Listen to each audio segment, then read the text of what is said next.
저희에게 확실한 많은 증거로 친히 사심을 나타내사 40일 동안 저희에게 보이시며 하나님 나라의 일을 말씀하시니라.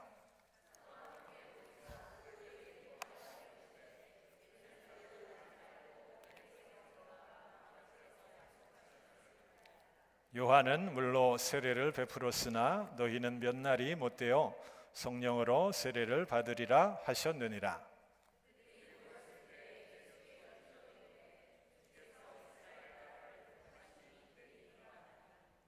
가라사대 때와 기한은 아버지께서 자기의 권한에 두셨으니 너희의 알 바가 아니요.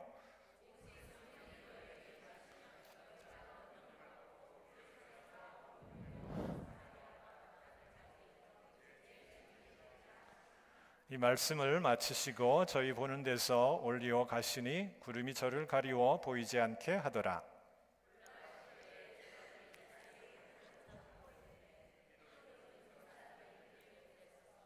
다 같이 가로되 갈릴리 사람들아 어찌하여 서서 하늘을 쳐다보느냐? 너희 가운데서 하늘로 올리우신 이 예수는 하늘로 가심을 본 그대로 오시리라 하였느니라. 아멘. 예전에 저희 교회에서 엘리라고 하는 그 어린 아이 골수 기증 때문에 저희들이 함께 좀 마음 모아 기도한 그런 기억 나시지요? 그때에 타 지역에서 또 손자를 위해서 우리 할머니 할아버님께서 오셨는데 제가 죄송합니다. 성함을 기억하지 못했는데 우리 두 분 함께 예배 드리게 되었습니다. 잠깐 일어나시겠어요? 감사합니다. 네, 다시 방문해 주셔서 감사하고요. 네. 계속적으로 또 우리 마음 쓰는 그런 모습들이 필요한 상황입니다. 여러분 잘 되어질 수 있도록 계속 기도해 주시면 좋겠습니다. 오늘 어머님 날이고요. 또 여러분 자녀들에게 선물 편지 받으셨나요? 보통 이런 편지를 좀 성장하면서 또 그 은혜를 기억하는 이들은 씁니다. 늘 저를 위해 기도해 주시고 힘이 되어 주신 어머님, 항상 무조건적으로 보여주신 그 사랑 감사합니다. 100만 분의 1이라도 갚지 못해서 죄송한데 이 세상 누구보다도 어머니를 사랑합니다. 어머니 기도와 기대 마음에 간직하고 늘 저를 믿어주시고 이끌어주시는 은혜 잊지 않겠습니다. 어머님 정말 사랑합니다. 이런 편지 받으셨죠? 네, 받지 못하신 분들 이 편지 대신 하여서 자녀들의 마음이 항상 그러함을 여러분 이해해 주시고요. 또 자녀를 위해서 기도하고 또 사랑 베푸는 것들 하나님께서 반드시 그 열매로 또 축복하심을 믿습니다. 편지를 쓰는 이유는 우리의 마음을 전하기 위함이지요. 또 편지를 쓰는 이유는 어떤 사실을 좀 보고하고 전하기 위해서도 편지를 쓰게 됩니다. 오늘 읽은 사도행전 1장 1절에 데오빌로요라고 우리가 먼저 누구누구에게라고 하는 그런 수신인 이름을 편지의 가장 서두에 적지 않습니까? 그 데오빌로 각하에게 보내는 편지글임을 우리들이 형식적으로 우리들이 살펴볼 수 있는데 그 편지의 가장 처음 부분을 오늘 우리가 함께 좀 살펴보기를 원합니다. 그래서 그 말씀이 내 삶에 부딪히는 믿음의 도전들을 함께 붙들고 또 기도했으면 해요. 데오빌로요, 데오빌로, 이게 특정한 사람의 이름일까? 라고 우리들이 생각할 수 있겠지만 어떤 고유명사가 아니라 일반적인 그런 명사로 이해해야 할 듯합니다.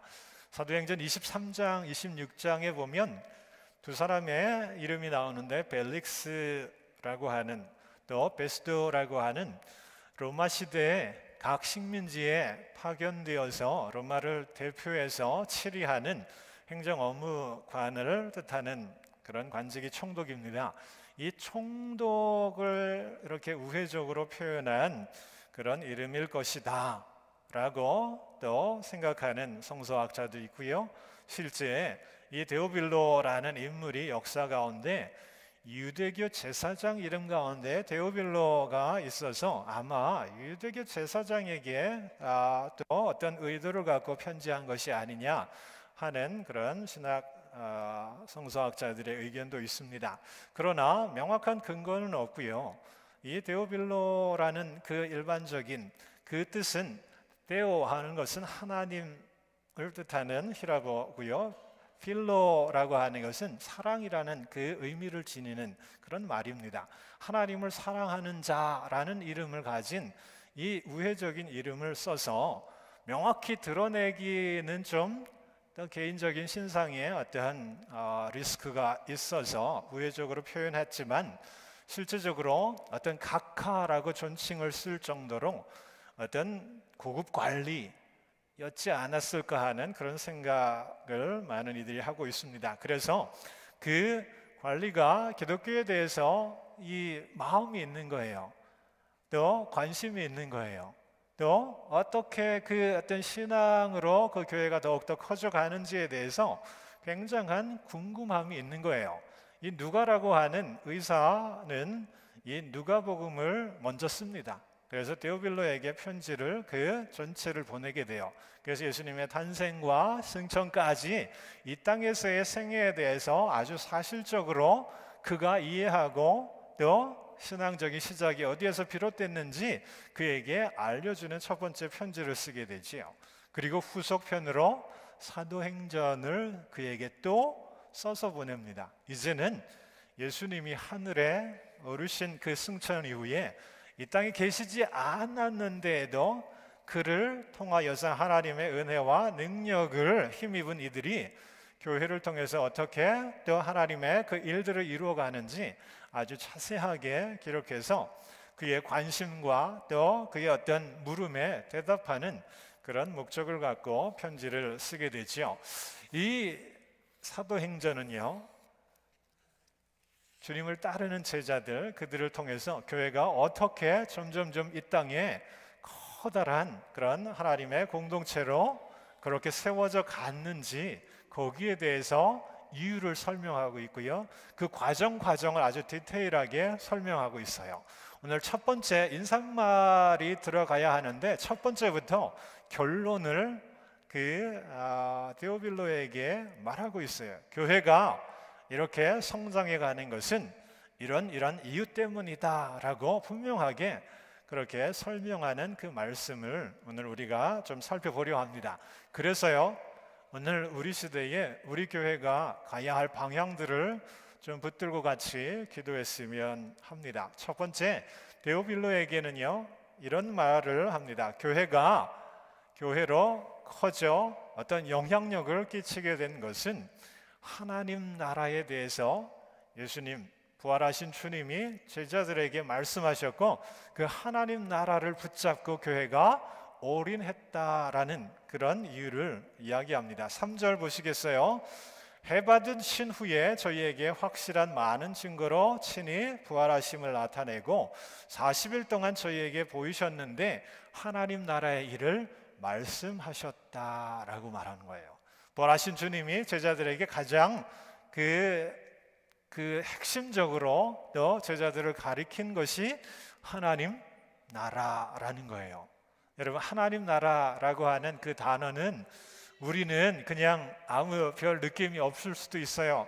그러나 이 제자들이 살았던 시대에 하나님의 나라를 언급하는 것은 정말로 혁명적인 거예요. 그 시대는 정말 The Kingdom of Rome이에요. 로마의 왕국, 시저의 나라예요. 로마의 황제가 다스리는 그런 나라만 있는 거예요. 왜냐하면 지중해 전체가 다 로마 황제의 지배하에 있기 때문에 이 로마 황제의 다스림 외에 다른 것을 이야기하는 것은 불경할 뿐만 아니라 또 이해될 수 없는 그러한 일이지요. 그런 어떤 시대에 다 눌려 있고 세상의 힘 앞에 그렇게 움츠려 들어 있는 그때에 주님의 제자들은 다른 것을 보고 있다라는 거예요. 로마가 강력한 막강한 군사력, 또 행정력, 법적인 그러한 어떤 모습으로 모든 세상을 다 뒤덮고 지배하는 것 같지만 하나님의 다스림을 보는 새로운 이들이 있었다라는 거예요. 주님이 그것을 말씀해 주시는 거지요. 하나님의 나라는 하나님의 통치를 의미하는 거예요. 하나님이 다스리시는 이 세상이다라고 선포하는 그것이 하나님 나라에 관계된 사도들의 주요한 역할이었지요. 예수님도 이 땅에 오셔서 가장 먼저 하신 일이 바로 이거 아니에요? 회개하라, 하나님의 나라가 가까이 왔다라는 거예요. 그러니까 주님이 가장 먼저 공생이 시작할 때에 이 말씀하신 거거든요. 그의 삶의 사역의 모든 포커스가 하나님의 나라가 왔다라는 거예요. 하나님이 지금 새롭게 우리를 다스리고 계신다라는 거예요. 어떻게요?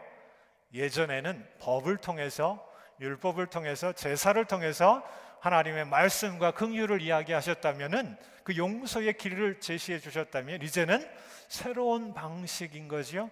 예수 안에 하나님의 놀라운 용서가 있다라는 거예요. 죄인을 향해서 하나님이 조건 없이 그 죄를 덮어주시는 은혜와 긍휼의 시대가 선포되었다. 그 하나님의 사랑을 우리들이 믿고 회개한다면 하나님이 우리에게 새로운 삶을 주신다. 그 새 세상이 예수님 안에 말씀의 선포 가운데 치료하는 행동을 통해서, 기적과 역사를 통해서 이루어지는 것을 예수님이 그의 삶을 통해서, 십자가를 통해서 보여주신 것이 바로 하나님의 나라라는 거예요. 하나님이 지금 우리와 함께 하셔서 우리를 다스리신다라는 거예요. 부활하신 주님이 40일 동안 제자들을 만나 주십니다. 가르치시는 것이 바로 하나님의 나라라는 거예요. 눈으로 볼 때에는 세상에 로마 그 힘 앞에 무기력하게 또 눌리고 아무런 대안을 찾을 수 없는 그때에 믿음의 눈을 뜨라라는 거예요. 하나님이 우리의 삶에 개입해 들어오셔서 우리를 다스려 주신다라는 거예요. 우리가 죄인의 그런 자유함을 주시고요, 하나님의 긍휼과 능력을 다시 붙잡는 새로운 시대가 되었다라는 거예요. 그것이 하나님의 용서고, 또 하나님 나라를 믿는 이들은 그 용서를 서로의 삶에 나타나면서 그 하나님의 나라에 사는 그 기쁨과 능력을 경험하라 하는 것이 예수님의 생애와 삶의 가장 핵심적인 그러한 모습이지요. 여러분, 이것은 오늘 우리를 향한 주님의 말씀이기도 합니다. 여러분, 초대교회가 하나님 나라에 주목했기 때문에 그 하나님의 일하심과 하나님의 역사를 증거하는 모든 수고와 땀을 기울였기 때문에 부흥하고 성장하였던 것처럼 우리의 믿음도 하나님 나라에 있다라는 거예요. 하나님 나라는 우리의 숨을 거두어서 우리들이 경험하고 누리는 그 시간과 그 세상만이 아니지요. 지금 이 순간에 우리가 호흡하고 서로 관계하고 마음 모아서 우리들이 살아가는 지금도 하나님이 우리와 함께 계세요. 하나님이 하나님의 뜻을 우리로 하여금 이루어 가기를 원하시고 하나님의 기대와 계획 가운데 우리들이 맞추어서 한 발 한 발 믿음의 일들을 도모하고 그것들을 이루기 원하신다라는 거예요. 우리의 포커스는 하나님 나라여야 합니다. 그러나 여러분, 로마의 그 힘 앞에 눌렸던 그 시대처럼 우리가 세상의 힘에 다스림을 당하고 있다라는 거예요.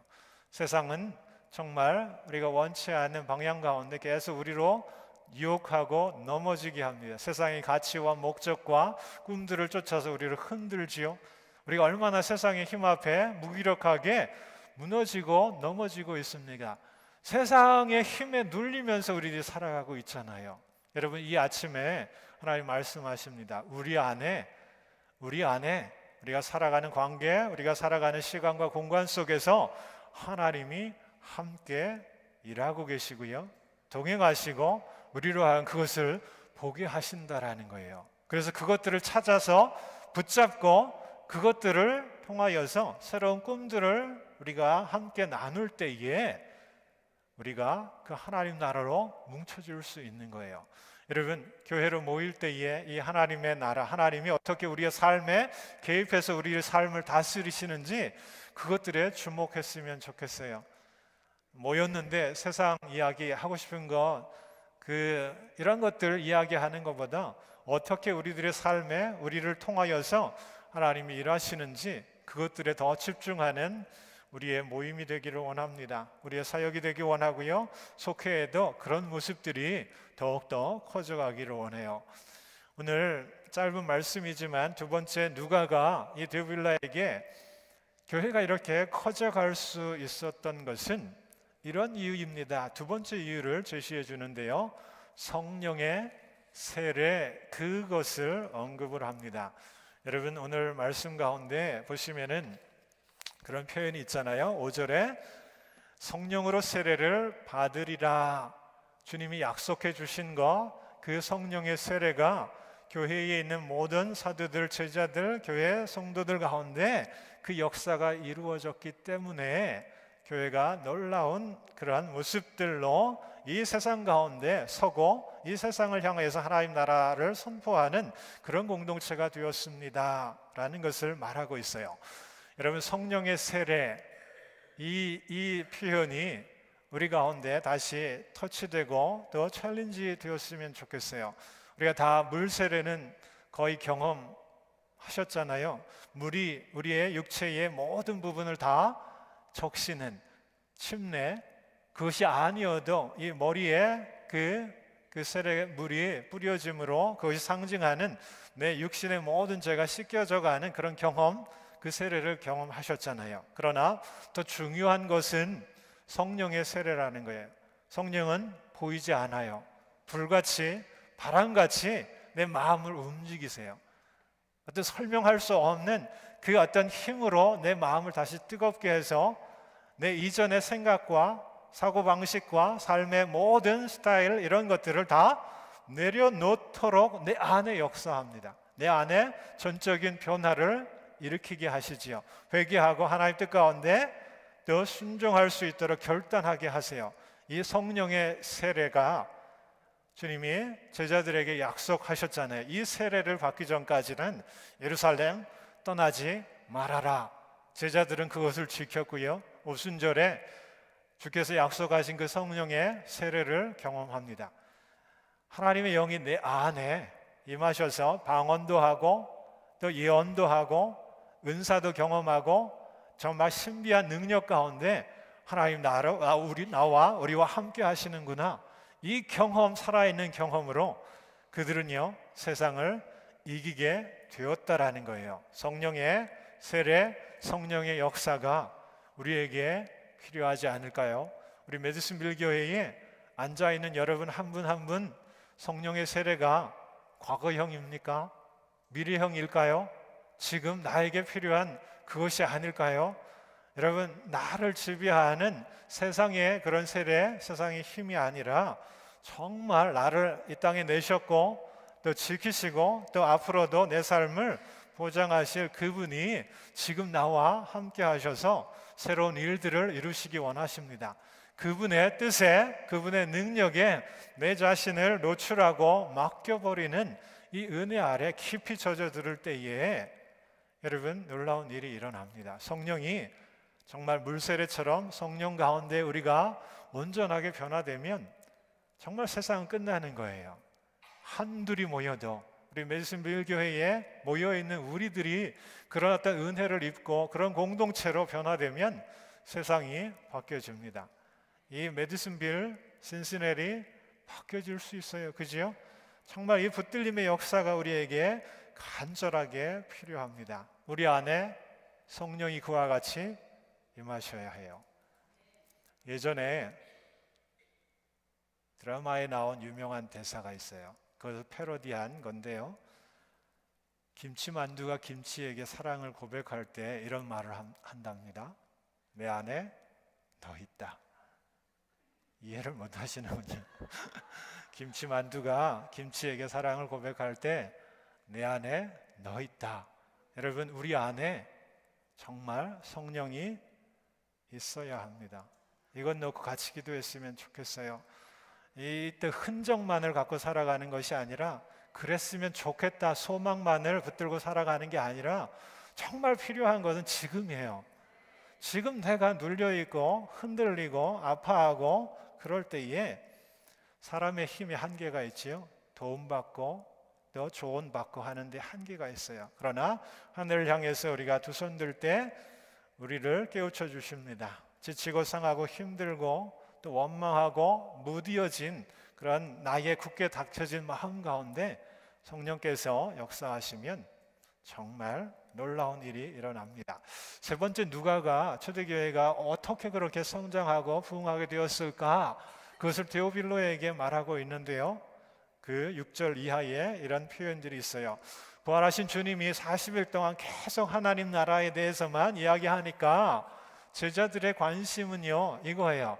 그 하나님 나라가 지금 이 6절이요, 이스라엘 나라를 회복하심이 이때니까 이렇게 반응하는 거예요. 하나님이 개입하셔서 우리를 다스리신다라고 하는 이 말을 제자들은 우리가 로마로부터 정치적으로 독립하고 이제 우리들이 다윗의 영광을 우리들이 취할 수 있는 지금 바로 이때를 향한 말씀입니까? 라고 말합니다. 그랬을 때의 주님은요, 그때와 시야는 아버지의 권한에 있다라는 거예요. 너희들이 알 바가 아니다라는 거죠. 그죠? 잘못 지금 받아들이는 거예요. 그들이 원하는 대답으로만 그들이 해석하는 거예요. 하나님의 나라는 그 이스라엘이라고 하는 특정한 나라의 정치적인 독립과 그 자유, 해방 이것만을 포커스하지 않아요. 그 이상의 더 큰 하나님의 계획을 갖고 하나님이 지금 하나님의 나라를 지금 이루어가고 있는 것을 깨달으라라는 거예요. 너희의 알 바는 성령이 너희에게 권능을 주면 예루살렘, 유대 뛰어넘어서 사마리아 뿐만 아니라 열방 끝까지 너희가 하나님 나라의 증인이 되린다라는 거죠. 복음의 증인이 되는 것, 그것에 포커스하고 관심을 가지라라는 거예요. 여러분, 제자들의 관심은요, 1차적으로 그럴 수밖에 없지요. 나라 잃었는데, 자존심 상했는데, 무너졌는데 회복이 돼야 되잖아요. 그죠? 그들의 현실이에요. 그들의 현실적인 가장 큰 어떤 바람이에요. 이스라엘의 회복은, 나라의 독립은, 다시 주권을 찾는 것은 가장 큰 그들이 기도하는 제목이에요. 마침 예수님이 하나님 나라를 이야기하니까 지금이 그때 아닙니까? 그때를 말씀하십니까? 이렇게 제자들이 관심을 갖는다라는 거죠. 여러분, 주님의 말씀을 다시 이 망치로 한 방 얻어 맞는 것처럼 제자들이 맞았을 거예요. 그게 아니다라는 거죠. 우리도 제자들의 모습과 똑같아요. 우리들이 원하고 소망하는 것은 제자들처럼 우리의 나라가 회복되는 것, 우리의 무너진 어떤 우리의 삶이 회복이 되는 것, 내가 기도하고 간구하고 이루어지기를 소망하는 것, 그것이 물질적인 어떤 축복이든 건강상의 영적인 회복이든 다 우리에게 있어요. 하나님 나라가 우리에게 연결이 되는 거죠. 그것 때문에 우리들이 믿음 생활하려 하는 그런 강한 그런 요인들이 우리 안에 끊임없이 일어나요. 여러분, 우리의 믿음은 나를 위한 것입니까? 근원적인 의미에 있어서 우리가 믿음 생활하는 것은 우리로 하여금 이 땅에 믿음 갖고 살게 하신 하나님께 영광을 돌리는 거예요. 하나님의 뜻에 맞추어서 내게 주신 것들을 통하여서 하나님께 헌신하는 게 믿음의 가장 근본적인 그러한 우리가 방향을 맞춰야 할 그런 모습이지요. 그죠? 우리가 그렇게 하나님의 뜻 가운데 맞춰 나갈 때 하나님이 우리의 필요와 기도의 제목 가운데 은혜를 주셔서 살아있음을 느끼게 하세요. 그래서 그 가운데 더 주의 일을 힘쓰게 하시는 그 능력으로 우리와 함께 하십니다. 그런데 우리는 우선순위가 늘 뒤바뀌어 있어요. 믿음 생활하는 가장 중요한 이유는 나예요. 하나님 아니에요. 내 문제 해결을 위해서 하나님 찾아요. 내 삶의 어떤 회복, 이 고난의 문제를 이기기 위해서 내가 해결할 수 없는 미래에 대해서 하나님 축복해 달라고 하나님을 찾아요. 제자들처럼 우리의 나라 회복 이것 아닙니까? 라고 우리들이 그 어떤 대답을 갖고 믿음 생활하기 마련인데 주님은 너희 알 바가 아니라라고 말하는 거예요. 너희들이 알 바는 하나님의 나라를 위해서 증인이 되어라 라는 거예요. 여러분, 이렇게 한번 살아보면 어떨까요? 우리 기도하고 믿음 생활하는 가장 첫 번째 프라이어리티 룰을 하나님, 그 나라, 하나님 뜻, 하나님의 기대에 맞춰서 내 마음 쓰고 시간 내고 내게 주신 열정과 은사를 통하여서 하나님의 사역을 하는 거예요. 그러면 이미 다 알고 계시지 않나요? 우리가 굳이 하나님, 나의 필요 이겁니다, 나 이것 때문에 아파하고 이걸 갈망하고 있는데 하나님 도와주세요, 그리 말하지 않아도 하나님 채워주심을 믿습니다. 비즈니스 하시는 분들, 인플로이가 열심히 일은 하지 않는데 주급 얼마예요? 언제 주실 거예요? 막 이러면 어때요? 짜증나죠. 더 이상 필요 없어, 해고하잖아요, 그죠? 그 비유적인 표현이 우리가 하나님과의 관계 속에서 혹시라도 그런 모습 아닐까요?